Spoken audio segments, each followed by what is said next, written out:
Let's get into it. Sold Not For Sale podcast. Coach Colin here. We got Joe Rogan sitting with Ralph Barbosa, and they're talking about a topic that I've been hearing in the comment section of every video the wife and I make about Python Cowboy finding a satanic ritual site, when we talk about the occult, when we're talking about the psychedelic move, like all sorts of stuff. Anytime we're in that realm of things, someone always talks about Joe Rogan being a Satanist. And I'm always like, what are they talking about? You know, some people connect this picture to him trying to look like Aleister Crowley. And now I understand perfectly where you've been coming from. Joe Rogan is about to talk about the time that he went to a Satan wedding, a Satan-themed wedding, a satanic wedding of sorts with Duncan Trussell. Let's get into that clip right now. Put checkerboard flooring on the floor of my special, and people keep thinking like Freemason, like they got him. Oh my God! I just like checkerboard flooring, bro. I went to a satanic wedding with Duncan Trussell. Duncan Trussell, he has this character called Little Hobo, and Little Hobo's a puppet, and he brings Little Hobo out, and he tells everybody that, you know, his grandfather just died, and he left behind his puppet. He's fucking, it's a satanic puppet. It's one of the funniest bits I've ever seen in my life. It's an amazing bit. So he does this guy who is like Anton LaVey's grandson, I think. They're Satanists, and so they hired Duncan to do this routine at a satanic wedding. I go to this satanic wedding, and I take a picture with this dude. And to this day, people think I'm a Satanist now. Because I was like, fuck yeah. Like, I was like, this is so ridiculous. They're just silly people. I mean, I don't know if they're doing, like, real satanic shit when we're not around. Yeah. But, like, dude, I was like, I expected it to be, like, I wanted to just experience it. Yeah. So we got barbecued. We were off the rails. We were in another dimension. We were looking at life through, like, a water-covered shower door. Like, it was like, everything was very strange. And so, to me, watching Duncan do this Little Hobo routine in front of all these fucking Satanists, it was just wild. It was hilarious. It was a fun time. But they were just like, I don't know what their thing is. Duncan says they're just hedonists. They don't follow any rules, and that's what they think of as Satanism. But, you know, maybe they do some creepy shit like I bet you even in the religion of worshiping Satan, there's like different forms of it. Like I bet you even they're just like, you're not doing it right. This is how you do it. Right. There's probably like hardcore Satanists who really are out there murdering homeless folks, and then there's other people that are like, you know, we just like dressing up like devils and I remember seeing some shit like on TV one time where they're like, there's rules to it, like to a certain, like they're like, if you're a Satanist, there's like their own 10 commandments, like you're not supposed to kill animals unless it's like necessary for food. Oh, really? Yeah, like never harm like children or women or some shit. Like they have like rules that even the devil's like, all right, bro, this is even too far. I don't know. We'll find out when we get to hell. Who was the guy that stumbled upon that Satanist place in the middle of the woods? Remember, there's that one dude that we had on, and there's this guy who used to work for NASA, who was a real Satanist, like in the Church of Satan, and this abandoned place where this guy used to do his research at. Someone went to visit it. Who was it? But this guy, like, Python. Was it Python Cowboy? Yeah. But like, what time frame is this that he works at NASA? Like, did he help us get to the moon? 1960s, 1950s or 1960s? I think the 50s. So it was in the 19. Yeah. Let's go back and find out. I think it's crazy. This is one of the guys that helped us get to the moon. Like, but bro, this guy used to wear like the outfits and everything. Like there's photos of him like at a real Satanist church. Horns and like some nerdy glasses. He was like an open Satanist. Like you could kind of be an open Satanist and still be a rocket scientist in the 1960s. They hadn't figured out that was kind of fucked up yet. There was a lot of shit that they hadn't figured out by then. Well, you know, the rocket scientists that we got, most of them came from Nazi Germany. Oh shit, I didn't know that. There's a thing called Operation Paperclip. And in Operation Paperclip, the United States acquired all of Germany's rocket scientists, including Werner von Braun. Who's this cat? Jack Parsons. Jack Parsons. It says his father, John Parsons. So go on that photo there. That's him dressed up in all the Satanist shit. He looks like look at that. He looks like Iron Man's dad in the movies, in the Avengers movies. This guy used to fucking dress up. Click on that link because that's the story. What's this one? Hold on. Look at this fucking outfit. This guy. Imagine this guy is a rocketry pioneer. That's crazy. From rocketry pioneer to deviant occultist, Jack Parsons was the ultimate mad scientist. So this motherfucker was like a real rocket scientist and also a Satanist. That's nuts, man. Crazy. How do you have all this knowledge? Scroll back down. Such an intelligent, smart person. I have a good memory. And then you dress so goofy. Me? No, him. Oh. This guy. Well, he dresses normal unless he's doing the Satanist thing. But that's what I'm saying though. Like, you know how to fucking, you're a literal rocket scientist. You know about rockets, and then in your free time, you're like, let me put out this goofy ass getup. Yeah. So the 1930s, when the Suicide Squad began conducting their explosive experiments, rocket science belonged largely to the realm of science fiction. Oh wow! So this guy, so they were thinking it was all horseshit. It was mostly science fiction. This guy was like a legit rocket scientist who's also a Satanist. So this guy's place, this Python cowboy dude, went to this guy's place and he said there's like blood splatter on the walls. There was like a chair that had like this red puddle underneath it. He was like, it creeped him the fuck out and he ran out of there. This is it. That guy went to his place? Well, he went to the space rocket facility and he said there was all sorts of stuff on the walls. Yeah, I said there's like, look, they got these people spray painted upside down crosses on the rocks and shit. I know he had video footage of it, but he said it's really creepy. So this is him when he's stumbling upon, like, they got Latin written on the walls, and it's weird. So a lot of these places, I guess, these Satanists had come in and they're doing like their little rituals in this place, little psychos. Earlier when I said that we like went too far with technology, I'm starting to take it back. Take it back. Now I feel like, hey man, kill some time on Netflix or Instagram. Like, don't go spray paint upside down crosses and stuff.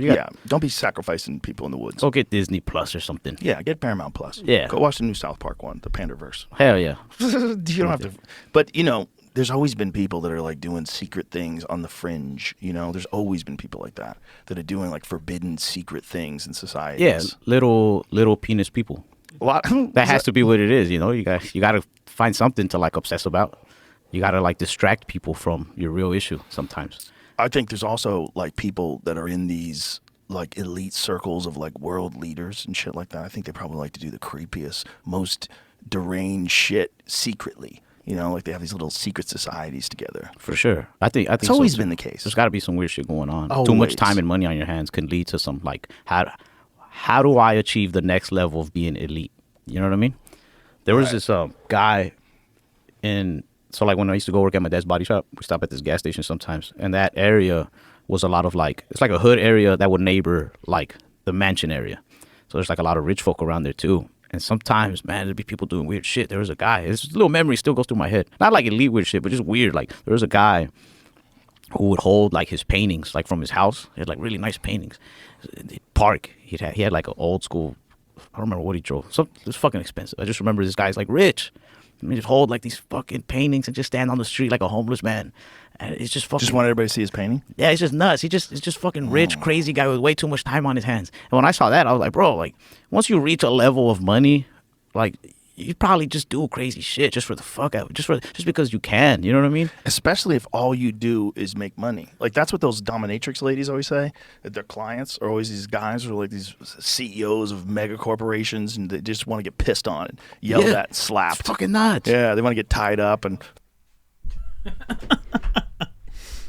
Someone in the comments of one of these videos was like, Joe brings that up an awful lot. Makes you wonder. But let's go back to what everybody's wondering about. Obviously, it's the picture. I didn't know that this picture existed. I see it now, and I'm like, okay, I get why people would think that right away. He's even doing the finger thing that they do. Won't do it myself, but you know the thing. You can see it on the screen there. He's doing it with both hands. Now, here's the thing. Right? I've actually heard this story before. I didn't realize this was the connection that people were making, where Duncan Trussell actually says to him, hey, come with me, please come with me to this place. And the shirt's 666 right there. I didn't see that either. First go around, 666 on the shirt. This is their shirt though, which is a little, I don't want to say it's weird, but it is kind of weird that they have, I guess they would have their own shirts at their own church. I mean, my church has, their own Bibles that they hand out. Not their own, but like, stacks of Bibles. I guess they got stacks of these shirts. Maybe they got stacks of their own literature. I don't know what these people are into. But I get why people are connecting that to him being a Satanist. But here's the thing. If I go to an Orthodox Jewish wedding, or if I go to a Hindu wedding, I know some people aren't going to like this because it's fun to give into this. It's fun to just be like, this guy is a Satanist. That's why he's successful. And that's why I'll never be successful, which is not true. You can easily be successful. You have it in your heart, in your soul and in your mind. You have everything you need. Trust me, you have a special talent inside of you that nobody else has. You can be successful. But sometimes people take on the mindset of they won't be successful, and the reason why is because they'll never give in to the evil. I was one of those people once. I've never given in to any evil or anything. But let me go on with what I was saying. If I was at a Hindu wedding, Indian wedding, whatever, one of the weddings where you have to dress up, Jewish wedding, you got to put on a yarmulke. If I was seen dressed up, even, maybe they say, hey, you got to put on the dot, it's respectful, and I have all of that on, and you see me in a picture with some guy that like runs the place, you couldn't really connect me to being Hindu at that point, could you? That's all I'm saying. So I get it. Even if I was doing their hand sign or whatever they do, even if I was holding some of their scripture or whatever would have you, you couldn't really connect me to Hinduism at that point. You couldn't exactly connect me to Judaism if I was wearing a yarmulke. And that, for those of you that don't know, that's the little hat that the Orthodox wear on top of their head, a kippah in like English terms. You couldn't really connect me to those religions right away. If I bring my friend who's Jewish into a church and he's taking a picture with the head pastor, he's not all of a sudden Christian. So I get it now. I get it 100%, and I can see that fully. But for me, that doesn't exactly connect him to being a Satanist. Now, I did do a little bit of digging. There is this tweet, because I wrote Joe Rogan Satanist, and like people would like pull up certain things. So there is a photo where he's making this face, whatever. He's making this face, the face that he always makes. And he says, the original photo before the satanic filters. The devil is real, y'all. Now, Joe Rogan has been known to say that he believes that filters are the devil because they are very unnatural and they make people look the way they shouldn't look. And then we have a tweet from 2013, back when Joe Rogan used to go in on people. I don't know if you know this. Joe Rogan used to, the way that I get into the comments, Joe Rogan times 10. Times 10. He was deep in the comments, like going off on people, usually getting into pretty negative interactions. But this also came up for some reason. It's him saying Satan isn't real, dummy. B, there are plenty of evil women that work in government too. The government isn't a man. So Bill Hicks. So that's something that Bill Hicks said, I think, or at least part of it. But this is him saying that he doesn't think Satan's real. In another picture, he's posed with a Satanist, and the guy that he's posed with is just not like a regular nice guy. Apparently, that guy's been convicted of some pretty bad stuff, and he is a Satanist, and he has the word Lucifer tattooed on his chest, like a necklace kind of thing, which I'd expect from a Satanist. A lot of my Catholic friends have crosses tattooed on them, so I get it. He's trying to rep his religion there. And all in all, I get why people are saying it. I wouldn't exactly connect Joe Rogan to Satanism because of this. And then there's not really much else that I've seen. I watch every episode very closely. I tend to watch people's hands very closely when it comes to that whole thing, when they're coming out on stage and they're waving to people. Haven't seen anything like that from him. Haven't heard anything like that from him. He says he's not an atheist. People think he's an atheist, and he's actually agnostic, where he's not a part of a religion, but he does believe that there is a God doing things. So all in all, I don't know. I wouldn't connect him to Satanism, but that is good to hear the story. And it is Duncan's fault. A young Duncan before the wizard beard. I've never seen this hobo bit. If you have, let me know in the comments if you've seen this bit. So your satanic friend, and this makes sense. This kind of connects the story as well. Your friend has a satanic bit because he's claiming that this doll is satanic. And then the people who are Satanists want him to perform the bit at their satanic themed wedding. I shouldn't say satanic themed. It's a religion, I guess. So kind of makes sense. And I've heard the story from Duncan Trussell. He's like, dude, you have to come with me, because he didn't want to go by himself. Joe Rogan was a good friend. He was the only person who would come with him to something like this.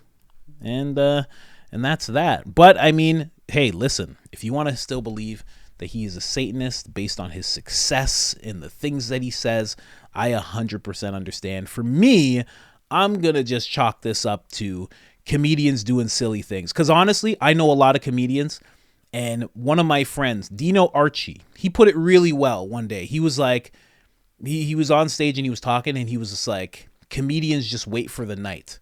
He goes, there's nothing to do during the day because they don't usually have jobs when they're doing it full time. And they just kind of wait around for nighttime. So they don't have much to do.